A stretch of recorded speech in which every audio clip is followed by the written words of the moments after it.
அரசியலில் வெற்றி பெற சிறந்த ஆலோசனை வழங்கும் கிங் மேக்கர் பொலிட்டிக்கல் அட்வைஸ் கம்பெனியை தொடர்பு கொள்ளவும்.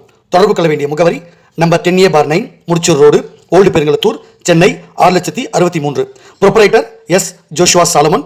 தொலைபேசி எண் 9677006526.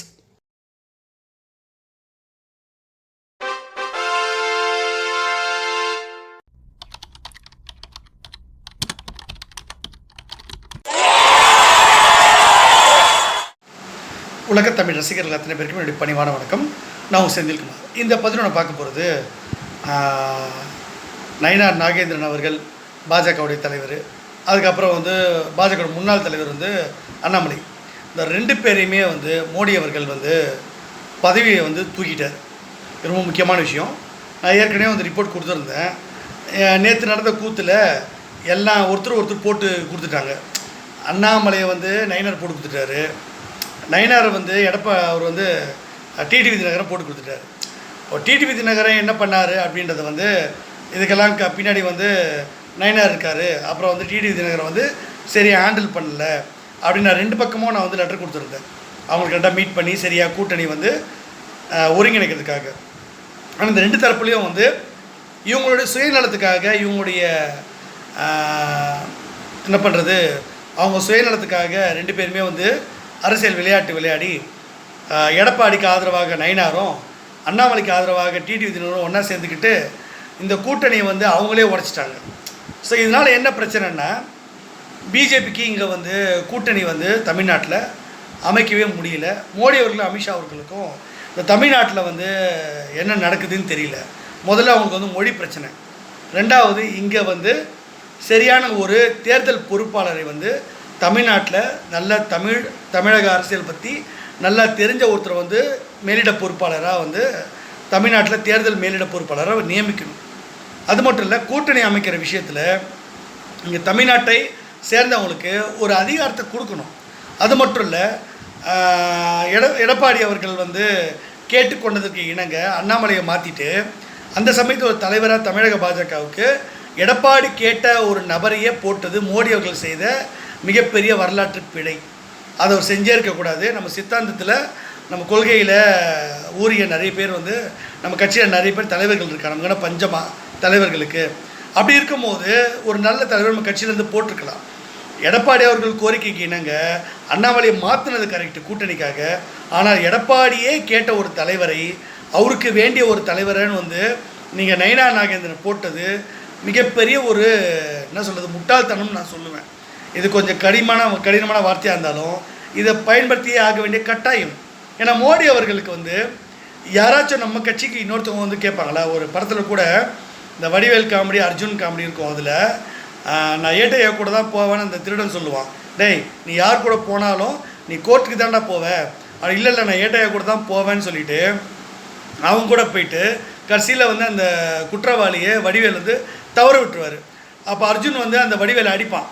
அடிக்கும் போது, ஏண்டா கிளிப்பிள்ளைக்கு சொல்ல மாதிரி நான் உனக்கு படித்து சொன்னேன், அவனை ஒரு குற்றவாளி போய் தப்பிக்க விட்டுறியடா அப்படின்னு சொல்லிட்டு இந்த குற்றவாளியை கட்டி பிடிச்சது ஒரே ஆள் நீ தாண்டா அப்படின்னு சொல்லுவான். அப்போது அந்த மாதிரி எடப்பாடின்ற ஒரு ஆள் கேட்டு பிஜேபிக்கு தலைவராக இவர் தான் வரணும்னு அவருக்கு வேண்டிய ஒரு ஆளை சொல்லும் பொழுது நீங்கள் என்ன சொல்லணும்?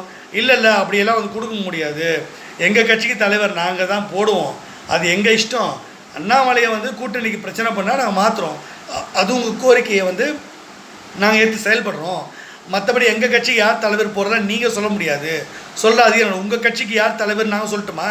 எடப்பாடி தேவையில்ல, எஸ்பி வேலுமணி தான் கட்சிக்கு பொதுச்செயலாளர். இப்போ நான் சொன்னால் உங்களுக்கு கோவம் வரும்ல. அப்போ எங்கள் கட்சிக்கு யார் தலைவர் நீங்கள் சொல்லக்கூடாது. கூட்டணிக்கு இணக்கமாக ஒரு நபரை போடுங்கன்னு சொல்லுங்கள் கோரிக்கை. அண்ணாமலை மாற்றியாச்சு, அதுக்காக ஒரு இணக்கமான தலைவரை போடுறோம். அதுக்காக நயினார் நாகேந்திரன் தான் வேணும், இவர் தான் வேணும்னா நீங்கள் சொல்லக்கூடாது அப்படின்ற ஒரு விஷயத்தை சொல்லியிருக்கணும் அவர். அது சொல்லாததுனால தான் நயினார் நாகேந்திரன் தலைவராக போட்ட உடனே அவர் எடப்பாடி அவர்கள் ரொம்ப இணக்கமாக என்ன பண்ணிட்டாரு, இங்கே பாருப்பா மேலிடம் சொல்லிட்டாங்க, நான் தான் ரெக்கமெண்டேஷன் பண்ணி உனக்கு தலைவர் ஆக்கியிருக்கேன், அதனால் செந்தில்குமார் லெட்டர் எழுதி அனுப்பியிருந்தார், ஒரு தேவையான ஒரு ஆளை போடுங்கன்ட்டு, இணக்கமான ஒரு ஆளுன்னு.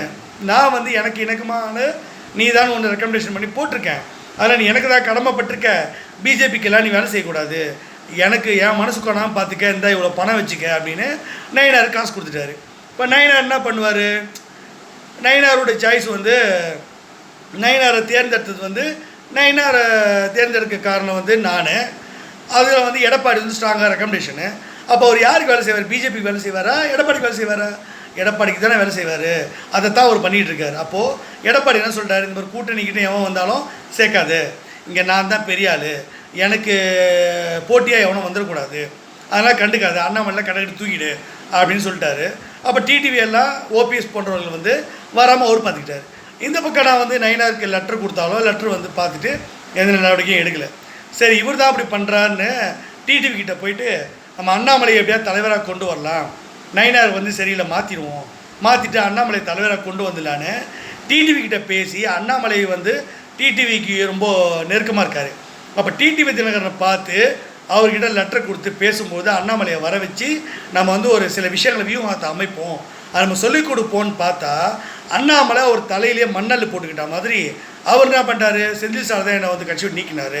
அதனால் வந்து அவர் சொன்னால் நீங்கள் கேட்காதீங்க, அவர்கிட்ட போய் பார்க்காதீங்க, அவர் நீங்கள் சந்திக்கக்கூடாதுன்ட்டு அவரு சொன்ன உடனே டிடிவி தினகரன் என்ன பண்ணிட்டாரு? சரி ஓகே, நான் அவரை சந்திக்கலை, நீங்கள் தானே வந்து கூட்டணி கொண்டு வந்தீங்க, நான் பார்த்துக்கிறேன் அப்படின்னு சொல்லிட்டு அவரு விட்டுட்டார். இப்போது அண்ணாமலைக்கு வந்து தலைவர் வாய்ப்பு வந்தது, அவருக்கு எடுத்துக்கிட்டார். நயினாருக்கும் ஒரு வாய்ப்பு வந்தது, நயினாரும் வந்து அதை தவற விட்டார். ஸோ இங்கே அண்ணாமலையும் சுய கோபத்தை சுய லாபத்தை பார்க்குறாரு, நயினாரும் அப்படி தான் நடந்துக்கிறாரு. இதனால் பாஜகவுக்கும் அதிமுக ஏதாவது நல்லது நடக்குதா? இப்போ தேவையில்லாமல் கூட்டணிக்குள்ளே குழப்பம். இப்போ தமிழ்நாட்டில் என்டிஏ கூட்டணி இல்லவே இல்லை, என்டிஏவில் யாருமே இல்லை, கூட்டணி இல்லை, ஒருத்தர் கூட இல்லை. பாமக இல்லை, தேமுதிக இல்லை, இப்போ வந்து டிடிவி இல்லை, அப்புறம் ஓபிஎஸ் இல்லை, கிருஷ்ணசுவாமி அவர்கள் இல்லை, எந்த ஒரு கட்சியுமே கூட்டணியில் இல்லை. ஏதோ தமாகன்னு ஒரு பேருக்கு இருக்குது, அதை தவிர வேறு யாருமே இல்லை. அதிமுக ஒரு பெரிய கட்சி ஒன்று இருக்குது, இப்போ சேர்ந்துருக்கு, அது என்டிஏ கிடையாது, என்டிஏவோட கூட்டணி வச்சுருக்காங்க அதிமுக. அப்போது இங்கே என்டிஏன்னு ஒரு கூட்டணி தமிழ்நாட்டில் இல்லவே இல்லை. இது எல்லாத்தையும் வாஷ் அவுட் பண்ணது அண்ணாமலையும் நயினாரும் சேர்ந்து செஞ்ச செயல். இப்போ அவங்களுக்கு வந்து எதிராக இந்த கட்சி வந்து நடவடிக்கை எடுக்குமா? நான் வந்து மேலிடத்துக்கு ரிப்போர்ட் கொடுத்துட்டேன், இவங்க என்ன பண்ண போகிறாங்கன்னு தெரியல, இதில் வேறு எடப்பாடி அவர்களுக்கு வந்து என்ன சிக்கல் வரும் அப்படின்றத எடப்பாடி அவர்கள் ஏற்கனவே ஒரு ஆட்கள் மூலமாக என்கிட்ட சொல்லியிருந்தார். அவர் வந்து புரிஞ்சுக்கிட்டு, இந்த சூழ்நிலையை புரிஞ்சுக்கிட்டு என்னை கூப்பிட்டு ஐடியா கேட்டார்னா சொல்லுவேன். இல்லை டிடிவி தினகரன் இதுக்கப்புறமாவது என்னை கூப்பிட்டு ஐடியா கேட்டார்னா நான் ஒரு நல்ல விஷயம் சொல்லுவேன். எப்போவுமே நான் வந்து ஒரு நல்ல பாசிட்டிவான விஷயந்தான் உருவாக்குவேன், நெகட்டிவான விஷயங்களை யாருக்கும் நான் பண்ண மாட்டேன், யாருக்கும் கெடுதல்லாம் பண்ண மாட்டேன்.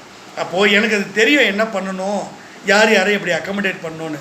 அதை வந்து ஒரு தடவை கேளுங்கன்னா இவங்க கேட்காம இவங்க சுயநலத்துக்காக, இவங்க சுய விருப்பு வெறுப்புக்காக விரோதம் பாராட்டிக்கிட்டு சுற்றுறாங்க. திரும்பவும் சொல்கிறேன், அரசியலில் வந்து நிரந்தர எதிரியும் இல்லை, நண்பனும் இல்லை. இதை வந்து புரிஞ்சவங்க தான் ஜெயிக்க முடியும், அரசியலில் நீடித்து நிற்க முடியும்.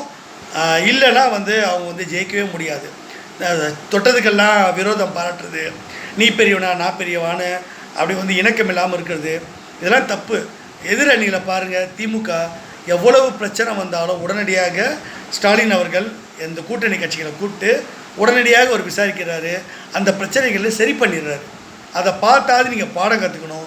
இல்லை இந்த மாதிரியே சண்டை போட்டுக்கிட்டு இருப்பீங்கன்னா பாஜக இந்த 2026 5026 வந்தாலும் ஒரு மயிரும் பிடுங்க முடியாது.